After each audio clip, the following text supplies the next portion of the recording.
多謝收聽小林媽媽啦。4月6號嘅賽事提供第9、第10場嘅賽事啦，同埋心水推介同埋呢個分析啦。咁上一次星期三嘅賽事啦，小林啊休息咗一次啦，因為要停一停啦，好攰啊。前一次嘅賽事啦，提供跨境寶馬，講佢有機會輸喎嗰場，真係輸咗啦，跑第二。揀咗一隻風再起時，我覺得呢隻馬係有進步嘅，順利贏咗啦，贏咗跨境寶馬。我嘅核心馬咧，即係箭嘴呢個 cursor 呢度啦，我睇到兩隻核心馬構成連贏位啦。第十場啦，兩隻核心馬都構成呢個 Q 批喎，即係個位置 Q 喎。範圍以內我都推介隻元朗精英㗎啦。之後嗰日我都話不同世界係穩陣過跨境寶馬嘅。要搏下一啲爛腳，我就首選元朗精英啦。點知第三名鐵金剛都幾硬淨，我跑第三。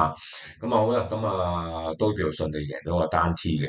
好啦，睇下今次嘅賽事啦，希望都命中到啦。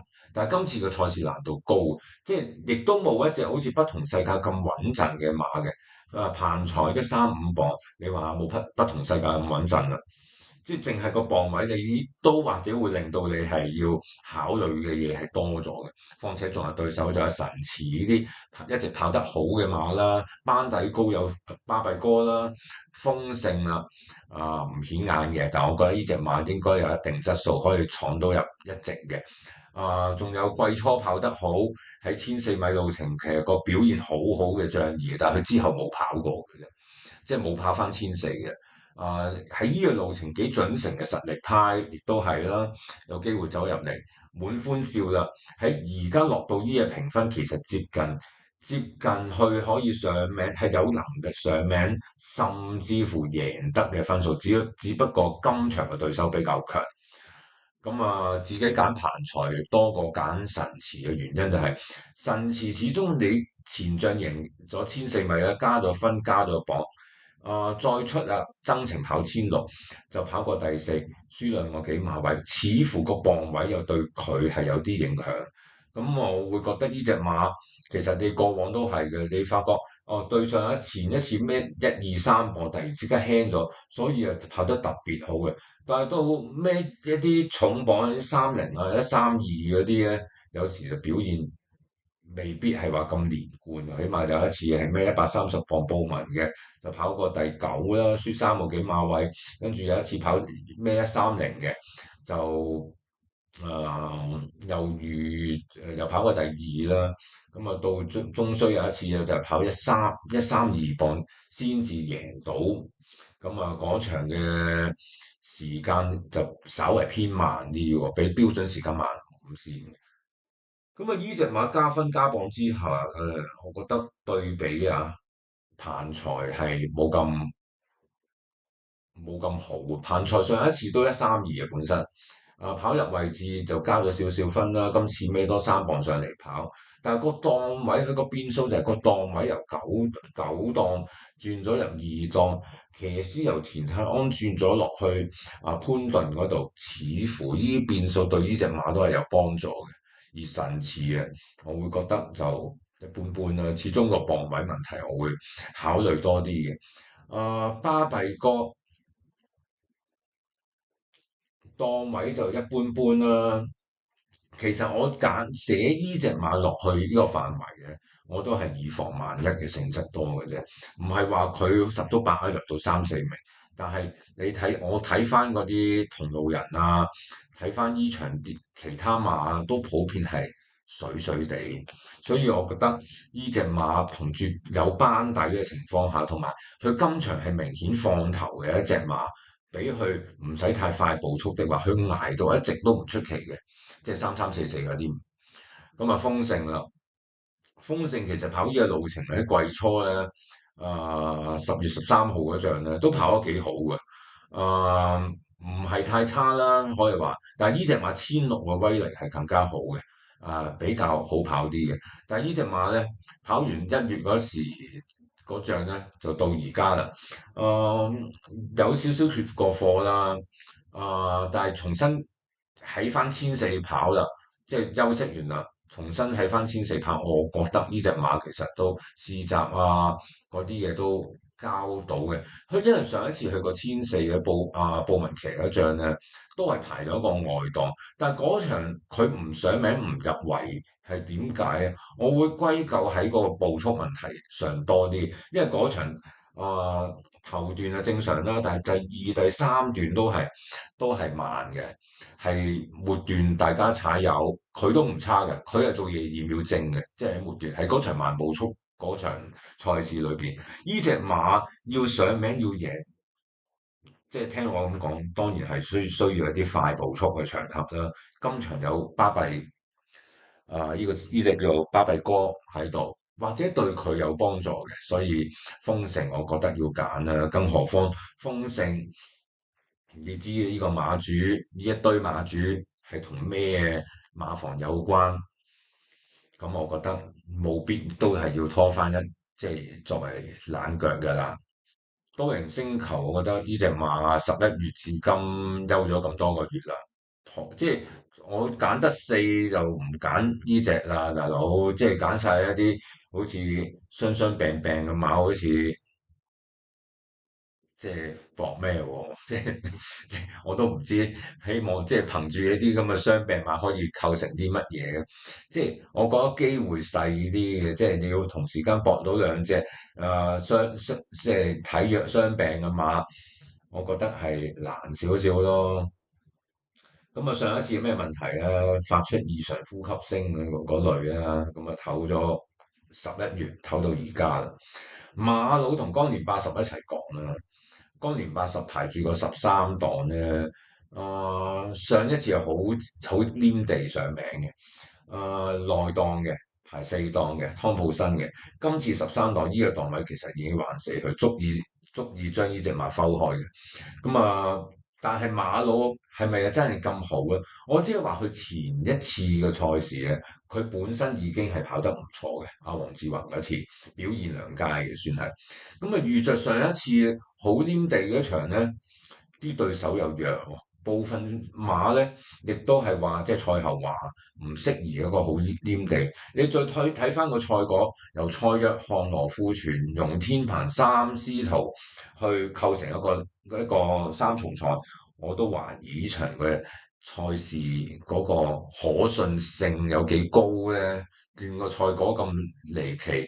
有幾慢嘅，普遍慢過標準時間11、12線嘅，咁我懷疑呢場賽事嘅水準嘅，即係馬佬有幾可跑得咁好，岡年80有幾可跑得咁好，仲要咁啱一齊喺蔡約翰帶領之下跑得咁好喎，咁我都懷疑呢場賽事嘅水準係有少少唔係太可靠。百駿福星我覺得呢隻馬未得嘅，仗義啊，其實喺季初裏邊咧。初頭跑14跑得唔錯嘅，邊一場賽事咧？大概就係9月15號9月15號嗰場啊，算係唔錯嘅。但係其後啦，都冇乜再喺1400米呢個路程去再跑嘅。呢隻馬有少少好似收埋埋咁，但係你又都唔可以話即係太肯定啦，唔可以太肯定。咁實力派啊，即係你話佢增程咗，去到之後跑到140016001800呢啲咁嘅賽事，突然之間縮翻嚟咧，適唔適應咧？係咪咁有把握咧？即係唔敢肯定。但係呢隻馬曾經喺1400表現係好啦，可以話實力派啊，勝盤白雲正路一隻。如果係馬3、4重彩，你係要揀嘅隻馬。但係我今次大膽擺開咗佢。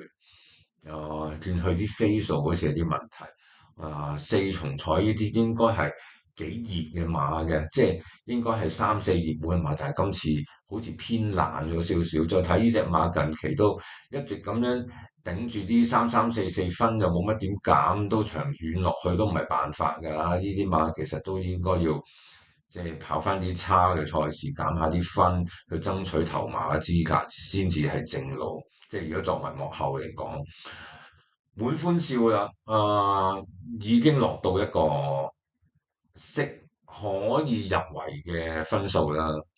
今次有4檔姑勿論呢場嘅步速快快嘅對佢可以適應啦。就算係呢場係慢步速都好，佢憑住個四檔有一定唔錯嘅後勁，唔使話留到太後。呢隻馬其實都有機會走入一席，視乎個步速而定。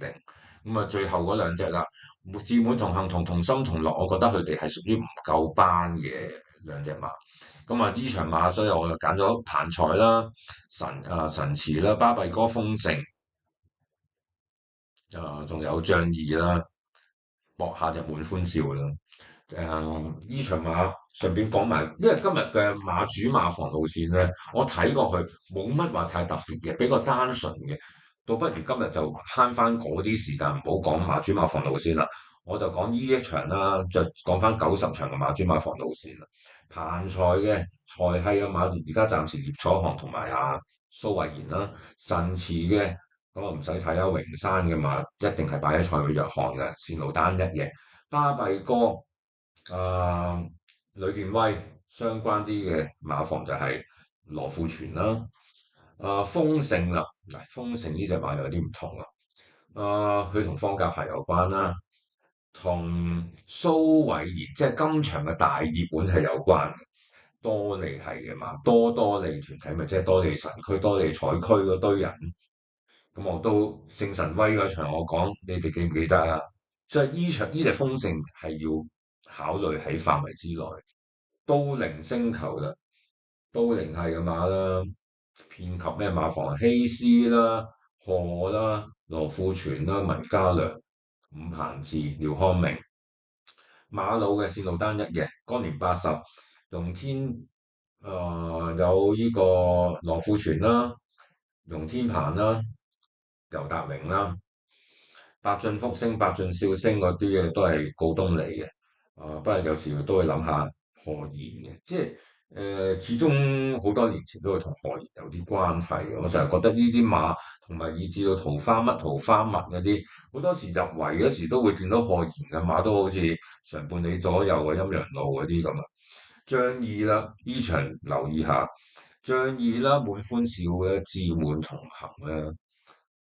唔係，仗義滿歡笑同心同樂都係同一路人。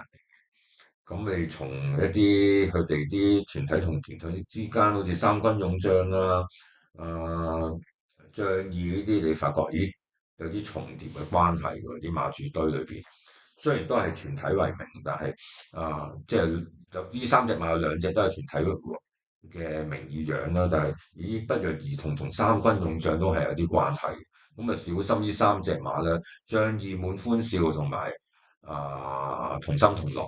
咁不過我話咗同心同樂好似有啲唔夠班。咁啊，牽涉個馬房咁當然係方家柏啦、韋達啦、鄭俊偉啦、姚本輝啦、羅富全啦、呂健威啊，大致係呢啲馬房。智滿同行啦，行運66團體嘅。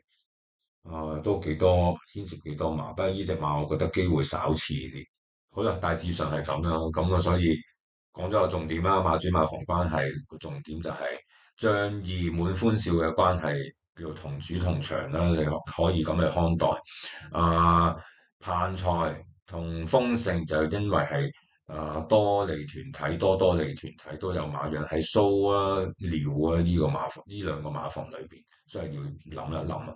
好啦，第10場，哇！呢場馬我有啲瀨嘢，即係我原本諗住我睇咗3、90場，不如90場啦，可以搏買下孖 T 咧，度呢兩場。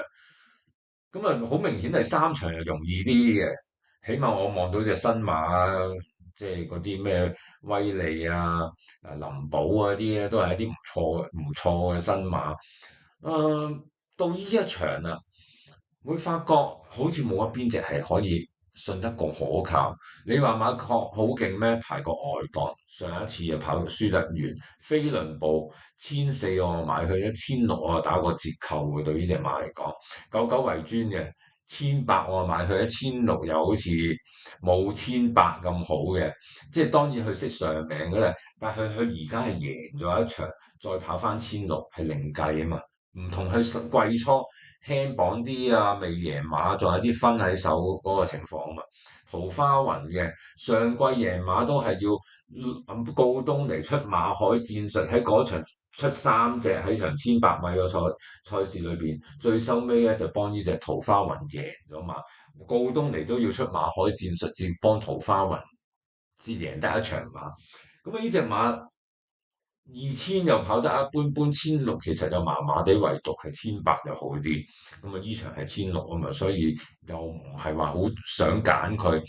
咁啊，金區永騰又好似未夠班啦，仲未成熟，唔好話唔夠班，佢未睇到有啲咩表現啦，暫時。建議快又大鑊啲啊，14檔。啊、又受過墮馬嗰次意外影響啦，試過不良於行啦，又排過14檔，但係點解要揀佢咧？其實呢隻馬喺俾我感覺上係都係有啲質素嗰啲嚟嘅。喺佢墮咗馬之後復出啊，排過13檔，誒、輸6個幾馬位，咁我覺得係墮完馬再出翻嚟。當係重新適應啦，我覺得情有可原嘅，即係輸得遠。況且嗰次個賽事都係一場1800米嘅賽事啦，同佢之前跑得，我覺得有啲表現嘅1600米嘅，我覺得係稍為遜色嘅，即係佢未墮馬之前1600嗰啲賽事，我覺得都係一啲叫做合格嘅成績嚟嘅，雖然唔上名，但係輸弱距離嘅，或者睇下佢嗰個能力咧，我都覺得呢隻馬係有啲質素嘅。情王啦，我冇揀佢，大膽地，即係我睇見馬佬當年80啊，我都唔揀，我唔爭再揀呢隻，況且呢隻馬今場係一隻熱門嘅馬啊嘛，咁啊呢隻馬有幾可打碟上名咧？呢隻馬。喺今季除咗季初一仗裏邊睇到呢隻馬好似跑得好少少，其實我唔覺得呢隻馬其後喺嗰啲賽事都係跑得好，以至佢上一次上名嗰場我都唔係話覺得佢真係好好嘅表現嘅。你只不過係一紮馬表現唔好，佢先至好似係即係咁啱就跑到個第四啦。咁當然1600係好啲嘅，好過1400嘅，有把握啲嘅。即係雖然自己冇揀佢啦，但係我都唔排除呢隻馬有啲都或者會跑得接近嘅。即係唔可以話，即係我自己搏大冷，我先至剔走佢啦。好啦，皇仁歡星啦，同一定掂，其實呢兩隻馬就好鬼麻煩嘅。